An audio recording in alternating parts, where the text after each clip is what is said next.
সুপ্রিয় দর্শক বন্ধুরা, আসসালামু আলাইকুম রহমতুল্লাহি ওয়া বারাকাতুহু।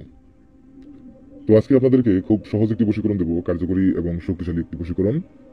এটি সোমবার দিন 6 বাজায় করতে হয়। আপনারা দিনের বেলায় করতে পারেন অথবা রাত্রের বেলায় করতে পারেন, সন্ধ্যার সময় অথবা সকালবেলা 6টায় করতে পারেন।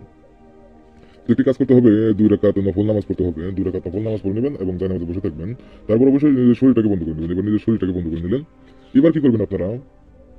অবশ্যই একটি কথা বলে দিই, শরীরটা বন্ধ করার জন্য অবশ্যই ইয়া হাফিজু ইয়া হাফিজু ইয়া রকিবু ইয়া রকিবু পড়ে নিজের শরীর ফুঁক মারবেন, তাহলে নিজের শরীরটা বন্ধ হয়ে যাবে। এবার দরুদ শরীফ পড়বেন, সর্বমোট 21 বার পড়বেন আপনারা। 21 বার দরুদ শরীফ পড়বেন, তারপরে তওবা পড়বেন আপনারা, 21 বার তওবা পড়বেন এবং কালিমা পড়বেন, লা ইলাহা ইল্লাল্লাহু মুহাম্মাদুর রাসূলুল্লাহ পড়বেন 21 বার। এবার শেষ হয়ে গেল আপনার এই কাজটি। এবার আপনারা একটি মনোযোগ করেন, এখানে একটি মনোযোগ নেন। এবার একটি নকশা আপনাদেরকে শিখাবো আমি। এই নকশাটা অবশ্যই আপনাদের লিখতে হবে।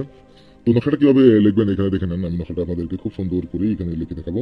তো এখানে দেখতে পাচ্ছেন নকশাটা আমি কিভাবে অঙ্কন করতেছি। তো এই নকশাটা আপনারা আমি যেভাবে অঙ্কন করতেছি সেইভাবে আপনারা অঙ্কন করার জন্য চেষ্টা নেবেন, তাহলে আপনাদের সহজ হবে কাজটি। তো যাই হোক, আমি যে এখানে নকশাটা লিখলাম, নকশাটা আমার হয়তো সুন্দর হয়নি দেখতেও, যদি আপাতত সুন্দর হয়েছে ইনশাল্লাহ। তো এবার কি লিখবেন? এখানে লিখবেন আরবি সংখ্যা, আরবি সংখ্যা লিখবেন। আর এখানে অবশ্যই আরবি সংখ্যা লিখবেন, এখানে উল্টা লিখতে হবে। তো এখানে লিখবেন যেভাবে যা লিখছি আমি সেভাবে তাই লিখবেন, হ্যাঁ। তাহলে আপনাদের কাজগুলো 100% সফলতা আসবে ইনশাল্লাহ। আর আমি যেভাবে না লিখি সেভাবে যদি আপনারা লেখেন, তাহলে তা কোনোদিনই আপনারা সফলতা প্রাপ্ত হবে না। তো আশা করি এই তদবিরটা আপনাদের খুবই উপকার আসবে ইনশাল্লাহ। এবার আপনারা একটি কাজ করবেন, এই নকশাটাকে অবশ্যই আপনারা কবিরাজি যেভাবে ভাঁজ করে সেভাবে ভাঁজ করে নেবেন এবং যে মেয়েকে বা ছেলেকে আপনি বশীকরণ করতে চান তার নামটি এখানে লিখবেন। যেহেতু আরবি তাই এখানে লিখবেন এবং নিজের নামটি এখানে লিখবেন। অথবা আপনারা একটি কাজ করতে পারেন, এখানে নিজের নামটি লিখতে পারেন, এখানে সিলেক্ট মেয়েটির নাম অর্থাৎ যাকে বশীকরণ করবেন তার নাম লিখতে পারেন, এখানে নিজের নাম লিখতে পারেন, এখানে কাঙ্ক্ষিত ব্যক্তির নামটি লিখতে পারেন, এখানে এই সব জায়গায় লিখতে পারেন, হ্যাঁ। যদি ইচ্ছা করেন তাহলে উল্টা পৃষ্ঠেও আপনারা লিখতে পারেন।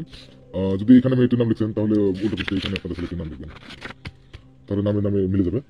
আর এটিকে অবশ্যই কবিরাজি ভাঁজ হিসেবে ভাঁজ করতে হবে। ভাঁজ করে আপনারা যাকে বশীকরণ করতে চান তার বাড়ির আশেপাশে হোক, অথবা আপনারা খুব সুন্দর একটি পন্থা দিয়ে আপনাদেরকে যে রাস্তায় চলাফেরা করে তাদের বা দরজা করা এটিকে দিয়ে দেবেন এবং আল মান্নাতুলিল্লাহ এই শব্দটি উচ্চারণ করবেন, একটু উচ্চারণ করবেন আল মান্নাতুলিল্লাহ।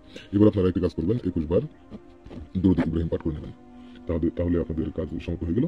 তো আরেকটি কথা বলে দিই, আপনারা যদি আমাদের দ্বারা সরাসরিভাবে কাজ করে দেবেন তাহলে অবশ্যই আমাদের কন্ট্যাক্ট নাম্বার 93659382 নম্বরে কল দেবেন অথবা হোয়াটসঅ্যাপ করবেন, তাহলে 100% আমাদের দ্বারা কাজ করে নিতে সক্ষম হবেন। একবার না বললে অবশ্যই ভিডিওটি দুবার দেখবেন, ইনশাআল্লাহ আপনারা সফলতা প্রাপ্ত হবেন এবং বুঝতে পারবেন। তো আজকের মতো এখানে সমাপ্ত করলাম। আসসালামু আলাইকুম ওয়া রাহমাতুল্লাহি ওয়া বারাকাতুহু।